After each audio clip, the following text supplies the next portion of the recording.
Hi, my name is Harry Tie, and welcome to Odejuma. Odejuma is an Ishekiri farewell that loosely translates to till tomorrow. But for me, I look at it as a promise that there is so much more in life to look forward to. And this interview-driven storytelling podcast is rooted in that promise. So as you take the time to listen, I want you to feel that as we go deeper with folks from across the Black diaspora, exploring the adventures, resilience, joy, and the ordinary moments that change their lives, that you would have a good, hearty laugh or you find something to sit with. Because there's power in the stories of everyday people, and these stories are worth telling. Hi, welcome to another episode of Odejuma. My name is Harry. I'm super excited about today's episode. I got to watch this film on YouTube, and I was like, I need to know who created this work, and I went online and I found Ashton. So I have Ashton with me. Hi, Ashton. How are you doing? Good morning, good afternoon, good evening. Thank you so much, Harry, for this opportunity to connect and share more about my background. So yes, thank you so much. No problem at all. And like I said, I came across Nana's Boys on YouTube.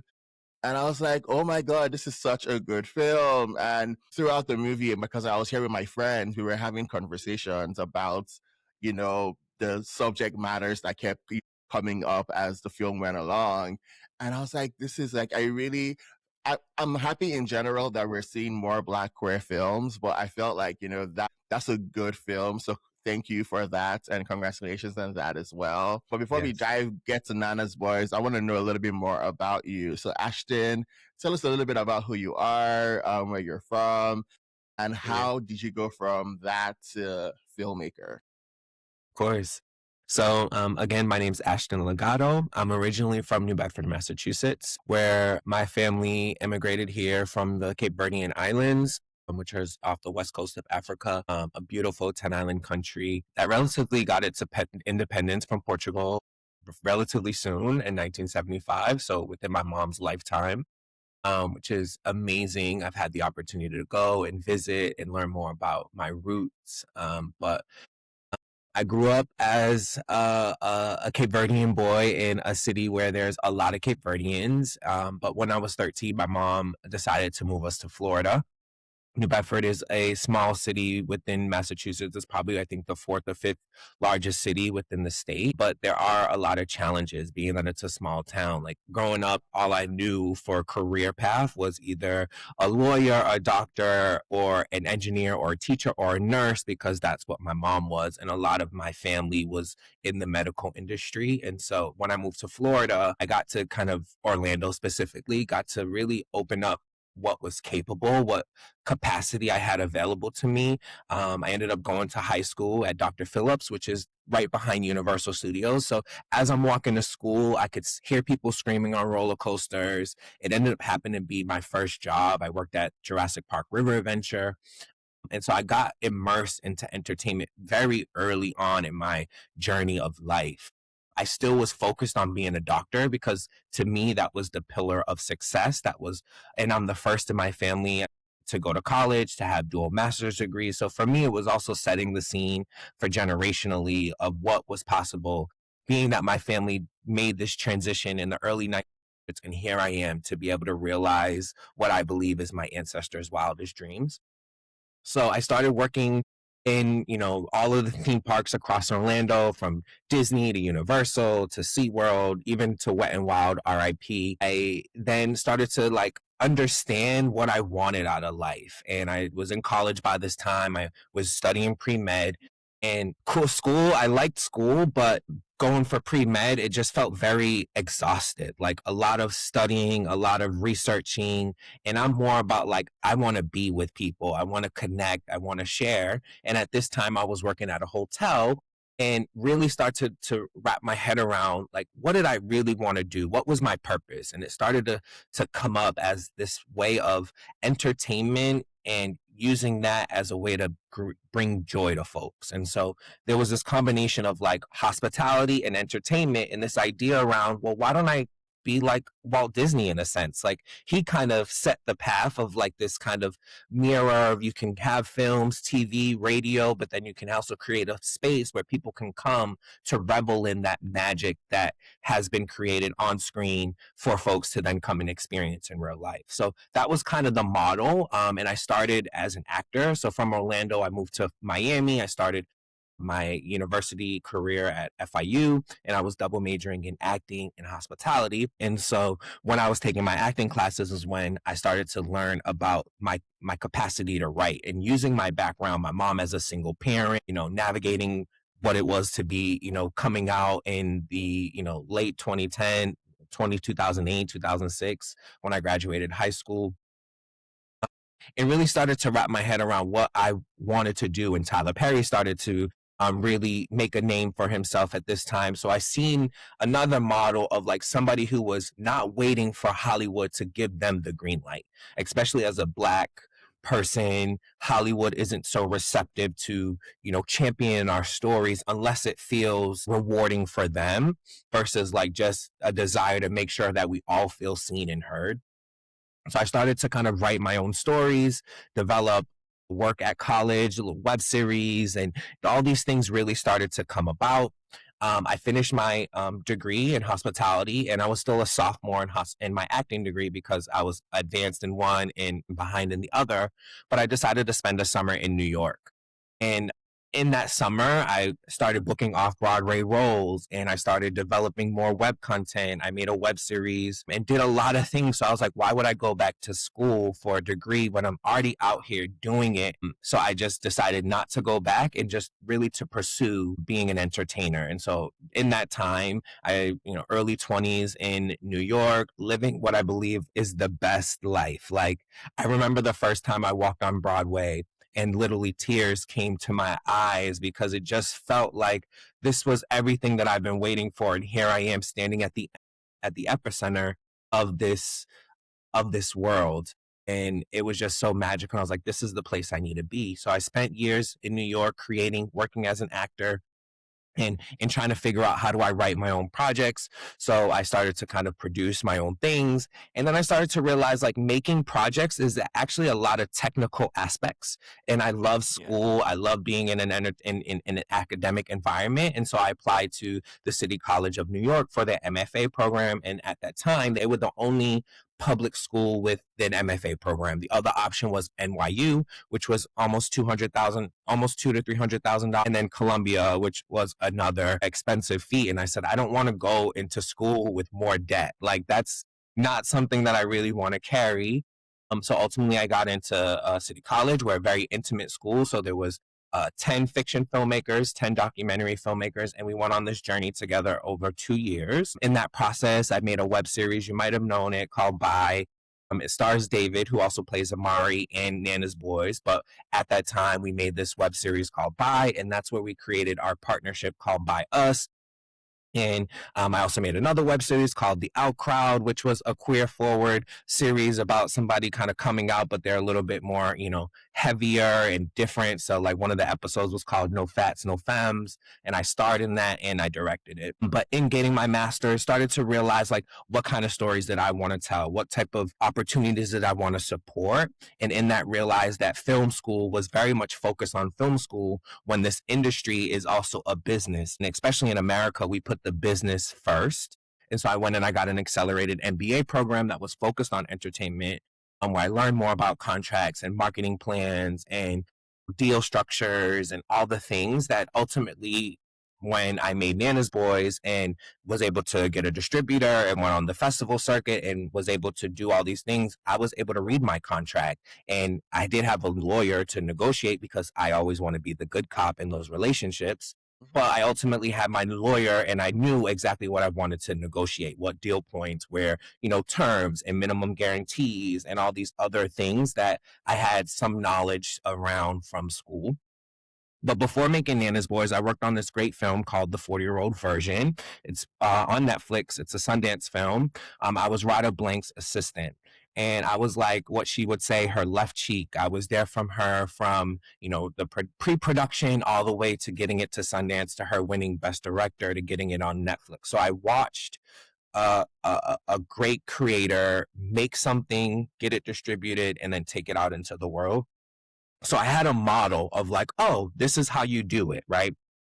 So when I went to make my film, I had this desire. I've been wanting to make a feature probably since around 2017, 2018, really trying to make a feature film because that's what the world has said is your calling card. Yes, you can make a short film, but most people are already making short films and not really getting that. So I was like, let me make a feature on my own, and that will be my calling card to the industry of like who I am as a storyteller.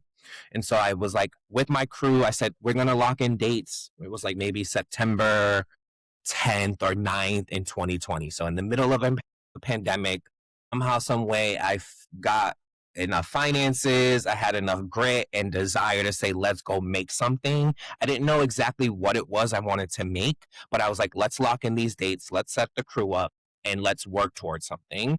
And I presented a script to my team and I was like, hey, y'all, here's the story.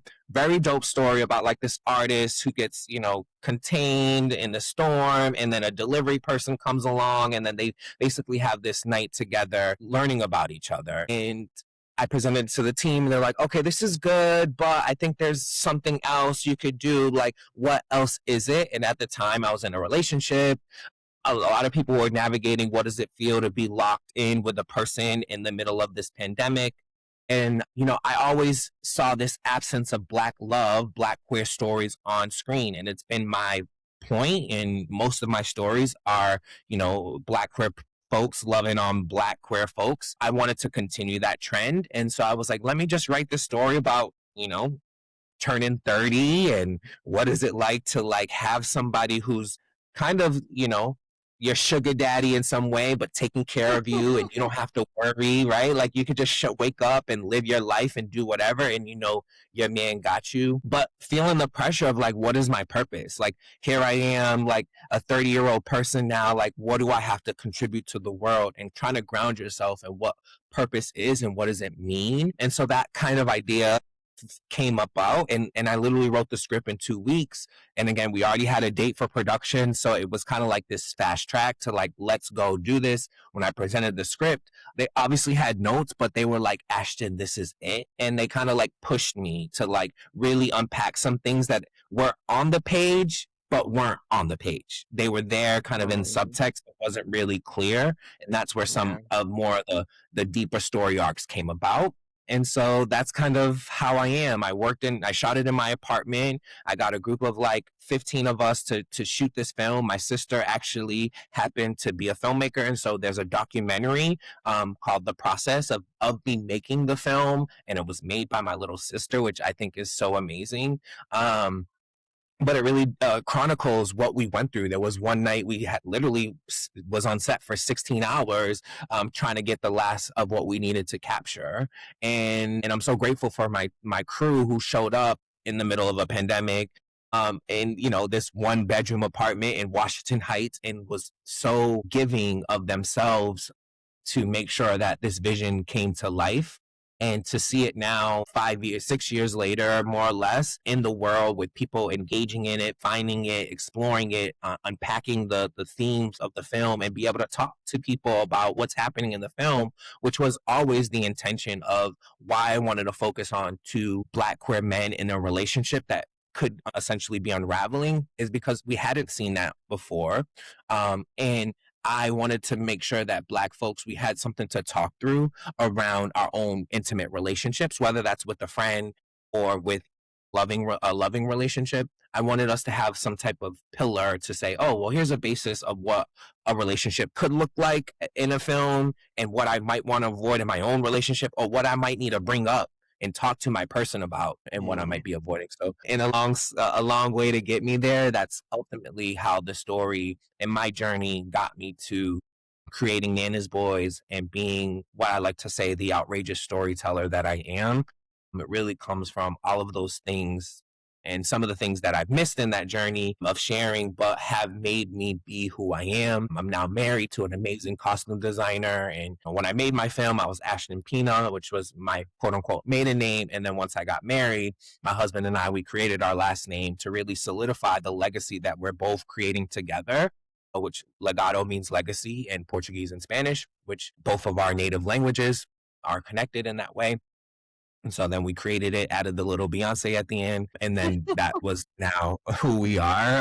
And really, when we look, God willing, 400 years from now, there will be some legados living, existing in the world, and they'll be able to look back and say, it was my grandfathers, Ashton and Fernando, who started this, and now here we are living, doing all these amazing things. And the other intention around that was because, a lot of us, most Black folks in America, and names in general come from slavery or white folks. And so like for us to like really recreate this and claim this as our own and try to break generational curses, trauma through that is really, I believe, setting us up for something very outrageous and joyful. That is so beautiful to hear. And your journey is just very inspiring. And to see, because I know like on your website, your website says religiously producing dreams into reality. And, I feel like all you've shared is like a reflection of that, reflection of your purpose, of your passion for the arts, but also for your community, Black queer folks in general, and the need for representation for us to be seen in that regard, in that space. And that is so reflective in all that you have shared, coming up to where you are now. So thank you for sharing that. And congratulations on your marriage, on your wedding. How long has it been? How long have you been married for? It's been almost 3 years in August 8th. Okay. It will be our 3-year anniversary. And so I'm very grateful because he's a creative. He worked on Moonlight, was one of his films that he helped to design. The Florida Project, he did season 3 of P-Valley, which everybody's waiting for.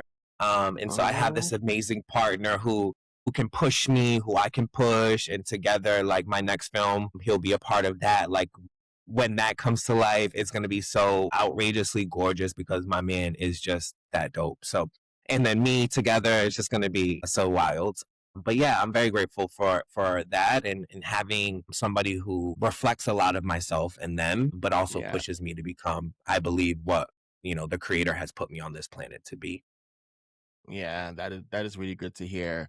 I'm going to go back a little bit to your journey before we dive into Nana's West a little bit. What you've described, it shows that your career has spanned different things, right? You've done film, you've done documentary, you've done web series, you've done some, branded ad campaign stuff, and also academia as well. You have a whole MFA. How do you determine what medium fits the story? Do you go into it like, okay, I want to do a feature film, then I get the story? Or is it like a story comes to you and then you decide, okay, this is the best form, or this is the best way that it will be effective for me to tell the story? Yeah, I mean, that's a great question. A lot of my work started in theater. I started studying acting, studying theater. That's the basis of my work, and I think it still shows up. So Nana's Boys takes place in one location. It's like, it's really intimate about these characters, and in some ways it could feel like a play. My next film, similar kind of approach. And for me, I always start with character. Who is this person? What might they potentially be going through, and what is what I'm looking to share? And so, when I thought about Nana's Boys, it was really around relationships and what might a breakup look like in this time. Being forced with somebody that you thought you would spend your rest of your life with, who's honestly perfect on paper, but when things come up and life is lifing, there's some challenges there that need honest and vulnerable conversations to be handled. And that's really what Nana's Boys really came about. And most of my films really start with this story. When I look at In the Paint, which is a short film I made around a college basketball player who scared to come out before he goes into the draft because of what that might bring, that pressure of like being the first out, NBA player of sorts. And for me, I had a basketball relationship in college and always was inspired by like all these sports players, like all these men. Why is everyone so afraid to like truly be themselves? And so kind of unpack that a little bit in that film. And then, I did a film with Jensen Atwood, which kind of looked at what it felt like to be homeless. I experienced, a bit of unhoused situation. It only happened to be 2 days where I had to sleep in my car with my best friend because we were in transition of apartments. And so that was kind of a start of another film of like seeing in LA specifically just it's sad. It's really sad when you drive around, you go to Skid Row, you go to just, different areas around the city, and you just see people like making these communities, making a way on the streets. And so I wanted to kind of have that juxtaposed against, what does it look like to actually pursue your dreams in the midst of somebody giving you an offer when you really don't have nothing to lose? What does it look like to take that leap of faith? And so that's another short film that I was able to make, with Jensen, and his name happened to be Noah in the film, which was kind of like, it was like really wild that happened before I even wrote it, right? Like when I wrote the film, I didn't know I was going to cast Jensen in the role of, this film, and then happen to connect to him. And then he would, and I was like, wow, you're playing Noah in a film with me, and I grew up watching Noah's Ark, and that was your love interest in the film. So those are some of the moments that like life has continued to show that I am doing what I'm supposed to be doing. I've been in rooms with Patrick. I've been, in rooms with Barry Jenkins, and like all these different things like have just like, okay, this is a space for me, and it's just about finding the right stories that I want to tell. And I believe that I'm on that path. And in any medium, it could be the screen, it could be digital, vertical, radio, theater, almost any way that I feel a story can be out. I will find a way to use these mediums of storytelling in my own way at some point in my journey. Okay. Let's look at Nana's Boys, right? Currently, as it speaks, I know it's on different platforms, or not just on YouTube currently, but I got to see it on YouTube right now. It's almost at 100,000 views on YouTube, and that's away from the other platforms that it's at currently. How has the response been for you to Nana's Boys, and what has been the most surprising thing about how communities receiving that film? Yeah, what's the most surprising thing is obviously the film got acquired by a distributor who, once you hand your film off to them, they literally can do almost whatever without like saying, hey, Ashton, here's what we're doing with your film. The hope is that your distributor will have a collaborative, communicative relationship about how and what they're doing with your film, but they're managing whatever number of films, and sometimes some distributors can kind of lose you in the sauce. Yeah. And so I'm just having a regular day, and one of my friends texts me like a picture of my film on YouTube, and then I'm starting to scramble like, did somebody bootleg my film? Because I have seen the film on bootleg sites, which is almost, for me, it was like, oh, I made it. If my film's enough to be on a bootleg site, then let's go. And for me, I really just want people to experience the film, however that is through, if that's through, an illegal site, but you got to see it. Like some of my friends who live in Cape Verde, that's how they got to see it. They had to like find one of the sites to download it and do all the things, but they wanted to see it, and that was their form of seeing it. And so he messaged me like, hey, is this okay? Like, I see your film on YouTube, like, and I was like, wait, and then I like text the distributor, and I'm like, what is this? And they're like, oh, that's our channel where we feature our Black stories. And I was like, oh, well, good to know. I didn't know that. And there's actually two. There's like one channel that's like a Black one, and then there's like another channel. So amongst the two of them, there's almost like 130,000 views, or like it's like a lot of views. But all the comments have been like, oh my God, I feel seen. Like, this is the great film. Like, I can't believe, like, I watched this film and there was like no sex, and there was like, there's no like real violence. It was just these like intimate characters. Like, I've never seen this before. So the comments of the people who choose to like leave something behind for me, and I go probably once a week to check if there's anything new, because I think it's really important to see how people are kind of experiencing the film. It's just so mind-blowing to me that, people walk away from this film like, oh, I'm seeing a reflection of myself. Like even straight people have reached out in screenings and stuff like, oh my God, like I need to do this in my own relationship, or I have to talk to my partner about this. So it's really, it's just so grateful, like, to just see the film out in the world, whether that's on Tubi or YouTube or any of these sites. Like, I think it's like dope that like people are engaging with it in whatever way they can. But it's special to me that like Black queer folks, because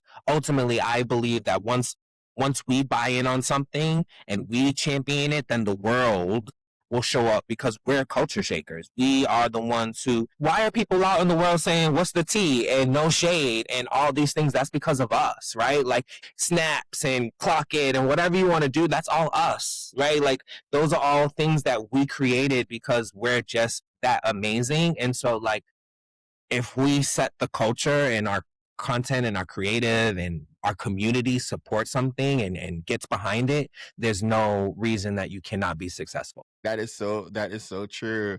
And I'm sure that things have shifted a little bit for you since, I would say that this is like your, I don't want to assume, but you can obviously correct me if I'm wrong. But I would say, would you say that Nana's Boy is the thing that has kind of like pushed you into a much more public facing role? Like people now know of your work a little bit more. Can we say this is your most popular work? Like if we can say that, how is that shifting how you approach your artistry now? Knowing that, okay, I Yeah. have this one thing that people like, how do I get to top this? You know what I'm saying? Yeah, totally. It's definitely something, and kind of why I've waited 5 years, 6 years to really like make something else. And I've made projects in between stuff and supported my husband on making stuff, but something that I'm fully behind vision. It took me some while because there was all these things that I could have made that just didn't feel enough. And so like it's always like reaching that point. And I do believe it's very interesting that I was just actually, we went to work on the Snoop Ball for Christmas at the Viking Stadium. And one of the colleagues that I was working with was like we was talking about films, and you know I was just like sharing about like this film about this black gay couple that gets forced into lockdown and da da da da. And I was like, yeah, it's called Nana's Boys. And he was like, wait, Nana's Boys, like you made that? Like that's the story, like it's like Amari and Q or something like that. Like that was your film? And I was like, yeah. He was like, bro, I watched that film like 4 or 5 times. Like I shared it with like mad people because it was like that good. Like I've never seen black queer love and like in this way. Like, and so it was like you just never know who's watching. And because like I'm in the film, I have my little cameo. But and that's the one thing I do enjoy about being a director is that unless people know who you are, you don't have to deal with the actorness of life, right? Like I don't have paparazzi all in my face, or Steven Spielberg. If Steven Spielberg was probably walking, most people probably wouldn't know Steven Spielberg. We probably would know Tyler Perry walking on the street, like different things. But he's also very present in his work. He's the face of a lot of his work, so that then comes with that. But I do think it's very grateful that now there's people over, probably over a few 100,000 at this point, because who knows what other sites that the film lives on have gotten to experience this film. And I'm excited that I hope that they're invested and say, who is this? Kind of like what you did of like, who is this filmmaker? Who made this film? They'll go find the page, go to my website, go to my Instagram, follow me, and become kind of a part of my community. And so as I continue to make and produce and support, they will be a part of that journey and been there to say, hey, no, I started, you know, when you made WC, like my first, short film that kind of went to festivals. No, I remember watching In the Paint, or I remember seeing The Brothers Texas. Like, no, I saw work at the Bad Theater. Like I've seen your work in all forms. Like those are the people that, I'll look to have my own beehive, sometime soon. I likely will call them the Peanuts to lean off my original maiden name, Peanut.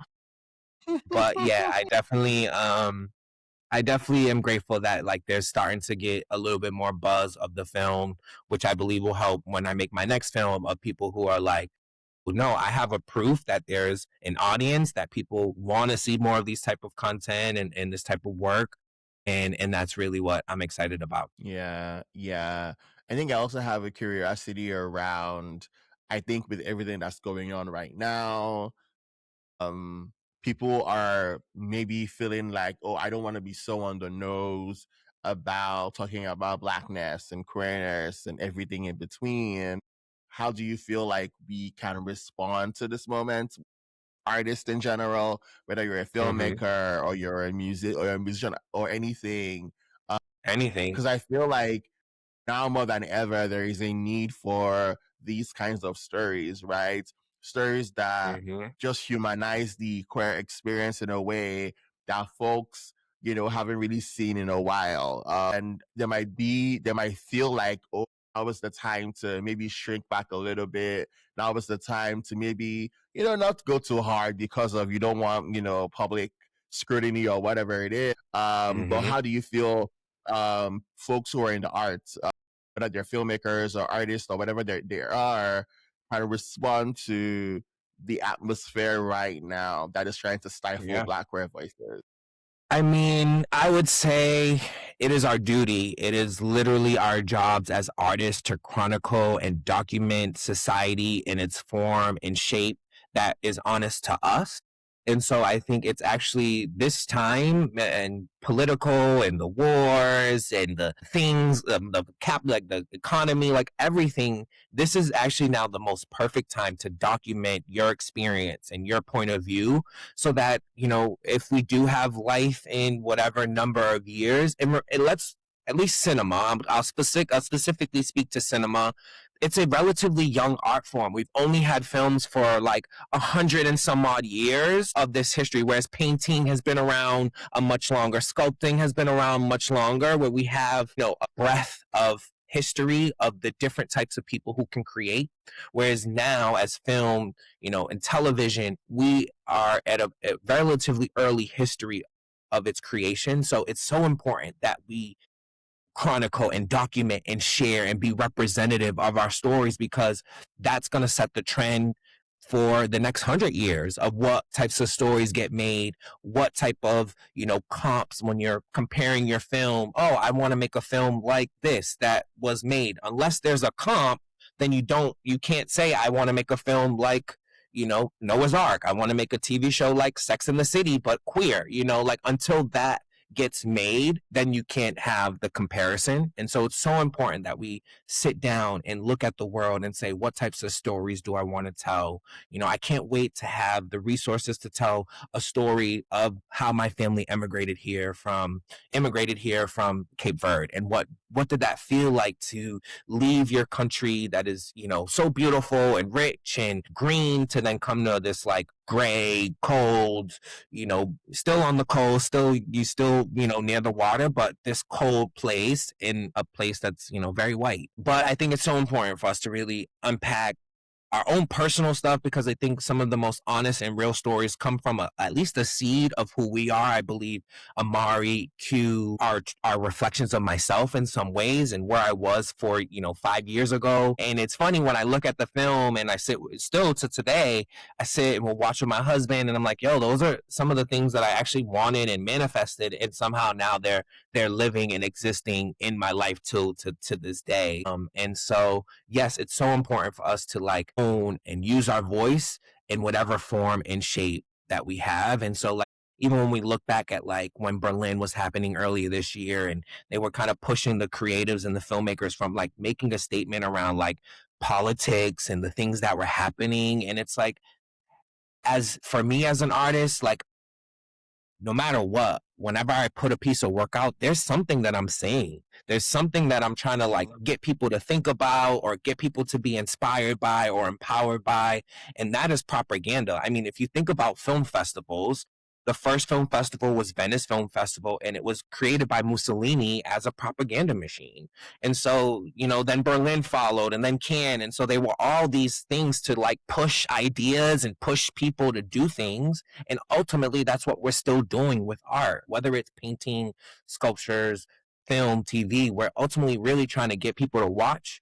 And the hope is for them to then be inspired to then go do something, whether that's for them to change their perspective about queerness. If we see more people on screen, more people might be empathetic to the experiences that people have to navigate. We've seen so many white people fall in love on screen that now I think sometimes our challenge is we expect our love to look like their love.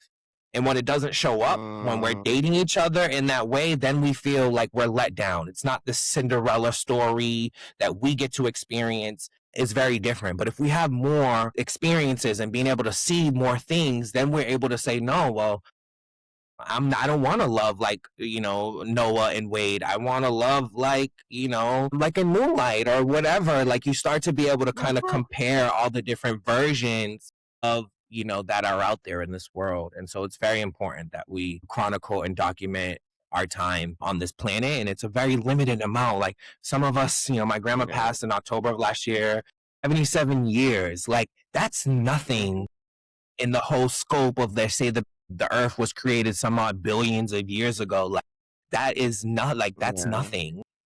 So we have these Yeah. little blips of time that we have to own and chronicle and document. And I believe all of us are artists. So when people are like, oh, I'm not creative, I always push them to say, well, look what you have on. Look what you chose to put on today.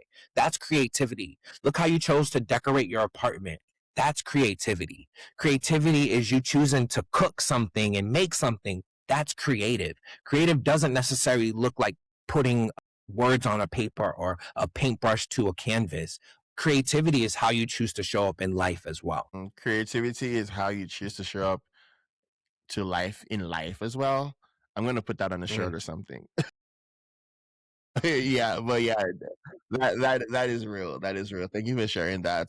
And also, you said, maybe I don't want a love like Noah and Wade. I was like, I think I don't want to love like Noah and Wade as well. I feel like I want a different kind of love that they're offering. But I mean, but I now get the we've seen their reference. new film. We've seen the new film. They Yeah, fell back in love. He's more open. yeah. Like, and sometimes you might need to be, and even me, I do see. There's a movie by Richard Linklater, Before Sunset, Before Sunrise, Before Midnight, and he chronicled the same relationship over 3 different films. And I want to say it spanned from the first film to the last film, maybe 20 years or something. Could be a little bit more. Don't quote me. But ultimately, I see Nana's Boys as my Before Sunset, Before Sunrise, Before Midnight, where in a number of years we'll pick back up with Amari and Q and we'll see what the time has done. And my hope is that they will somehow reconnect as friends, and then eventually, who knows, the universe might say you deserve to be back together, and they be back together, and then they create this, beautiful life together. Is what I've always imagined. That this Nana's Boys is kind of a seed to the next film where they potentially get closer to being men, Nana's men, and then maybe there's Nana's kids after that. So I do have like an idea of how these films will continue to move and shape, but I'm excited that I just jumped in. That was literally how this film came about, is saying, I'm going to not wait for the industry to give me approval, because honestly, if I would have been waiting for them, I would have still been waiting to this day. And nobody, we wouldn't be having this conversation because Nana's Boys wouldn't exist.